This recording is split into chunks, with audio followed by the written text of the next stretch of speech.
전능하신 하나님 앞에 감사드립니다.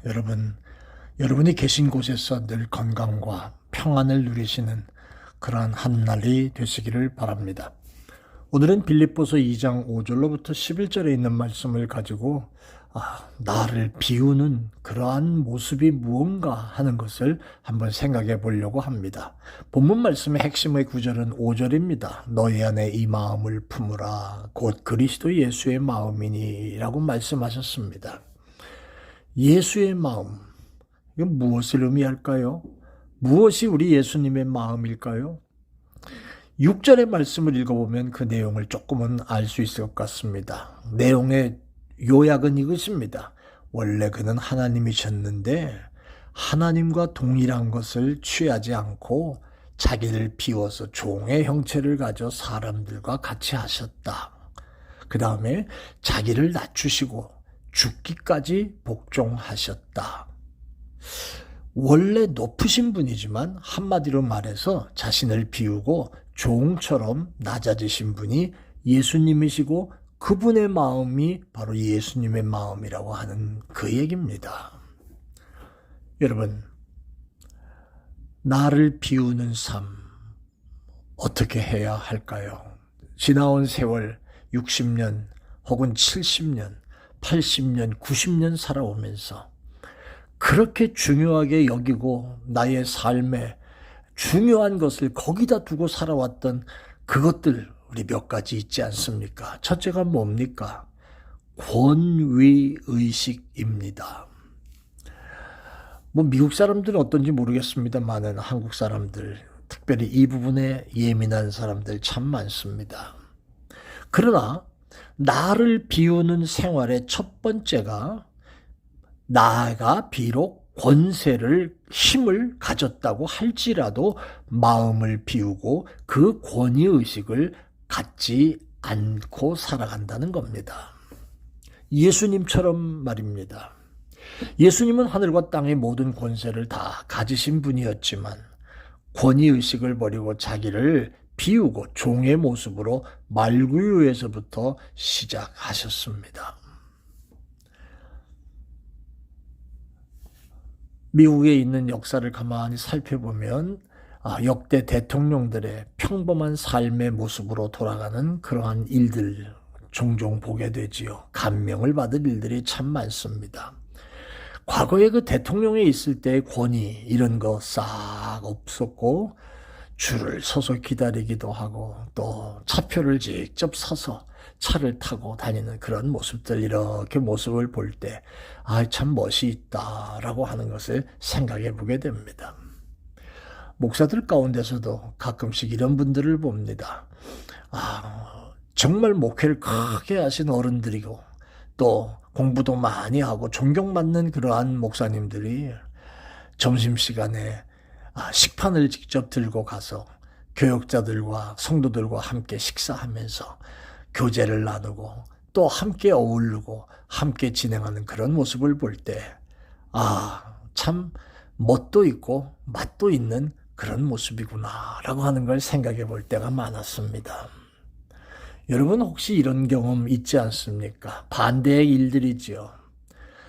새로 시집 온 며느리가 시어머니가 식사가 거의 끝나가는데도 얼른 가서 숭늉을 떠다드리지 않는다고 화가 나가지고 숟갈을 집어 던지고 며느리한테 너는 뭘 배웠냐? 네 집에서는 어떠냐? 이런 것으로 구박하는 그런 모습들 과거에 많이 있었지요.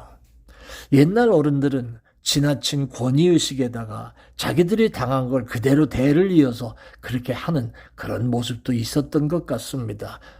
이러면 좀 어떻습니까? 며느리가 밥 먹다가 눈치채고 어머니 물 갖다 드려야지. 그렇게 일어나더라도 밥을 먹고 있는 며느리를 보면서 일어서지 마라. 내가 떠다 먹으마. 라고 하면서 일어나면 그 얼마나 멋진 장면이겠습니까?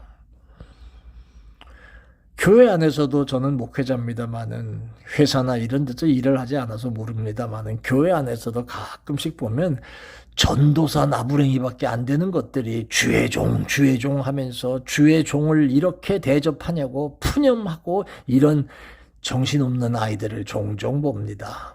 그러면 그 아이의 미래는 진정 대접받는 교역자가 되기는 틀려버린 겁니다. 권위의식을 버리고 겸손히 섬기는 자세, 목회자가 됐든 권사 장로가 됐든 겸손히 섬기는 자세, 여러분 그것이 바로 진정으로 존경받는 사람이 된다는 거 아니겠습니까? 예수님께서도 마가복음 10장 44절에 누구든지 으뜸이 되고자 하는 자는 모든 사람의 종이 되어야 하리라 하시면서 인자가 온 것은 섬김을 받으려고 온 것이 아니라 도리어 섬기려 하고 자기 목숨을 많은 사람의 대속물로 주려 함이라 라고 하십니다. 자, 권위의식 그거 비워야 예수님의 마음을 소유할 수 있게 됩니다. 권위를 포기하라는 게 아닙니다. 권세를 가졌다 할지라도 권세를 갖지 않는 자와 같은 의식을 가지고 살아가라고 하는 말씀입니다. 자, 두 번째는 소유의식을 버려야 예수님의 마음을 갖게 됩니다. 물질을 많이 소유했다 할지라도 많이 가졌다는 의식을 버리고 있어도 없는 자 같이 생각하고 행동하는 삶에 대한 모습을 가리키시는 일도 됩니다. 사람과 물질의 관계는요, 배와 물의 관계와 같습니다. 배는 물이 없이는 뜰 수가 없고 갈 수가 없잖아요. 물 위에서 가는 게 배니까. 그런데 물이 배 안으로 전부 들어오면 그 배는 침몰하게 됩니다. 물이 배 안으로 들어오는 걸 보면 즉시 무슨 수를 써서라도 퍼내야지요. 이같이 돈도 많이 벌고 많이 소유하는 거 좋지만 그 물질에 대한 자부심과 소유의식으로 내 마음이 가득 차버리면 나의 신앙과 인격은 침몰해 버리고 만다는 거예요. 하나님이 주신 물질 있어도 없는 것처럼 소유의식을 버리고 살아야 할 줄로 압니다. 자, 마지막 세 번째는요, 명예의식을 버려야 한다는 겁니다. 그래야 예수님의 마음을 소유한 자가 됩니다. 예수님 당시에 서기관, 바리새인들은 사람 앞에 칭찬받는 걸 좋아해서 구제할 때 나팔 불고 자랑했고요. 금식할 때 얼굴을 흉하게 하면서 슬픈 기색을 띄었고요. 예수님께서 그 중심을 보시고 너희가 사람에게 보이려고 너희 의를 행치 않도록 주의해라 라고 말씀하실 정도로 선행을 하더라도 다른 사람에게 인정을 받고자 하는 명예의식을 버려야 하고요. 제가 목회하면서 가끔 느끼는 거, 신자들 통해서 이렇게 귀한 일을 하셔서 어떡합니까? 칭찬하고 격려하면 아이고 목사님 그런 소리 하지 마세요. 나는 그렇게 대접받으려고 얘기한 거 아닙니다. 처음부터 끝까지 그러신 분들도 계시지만 아이고 이거 이렇게 애를 써서 어떡합니까?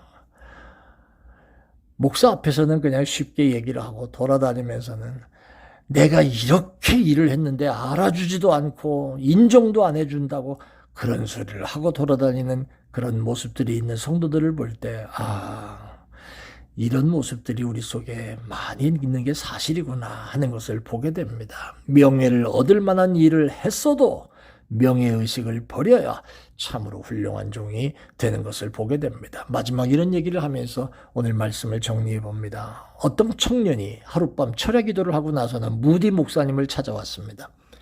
선생님, 제 얼굴에 광채가 나지 않습니까? 지난밤에 철야했는데요. 그랬더니 무디 선생님 대답하기를 모세는 40일 동안 하나님을 대면하고 금식 기도를 하고 났을 때 그 얼굴에 빛이 나서 백성들이 얼굴을 가리우고 감히 쳐다보질 못했는데 모세 자신은 자신의 얼굴에 광채가 나는지조차도 몰랐는데 너는 겨우 하룻밤 철야기도 하고 광채가 난다고 광채가 날 거라고 나는 광채가 날 사람이야.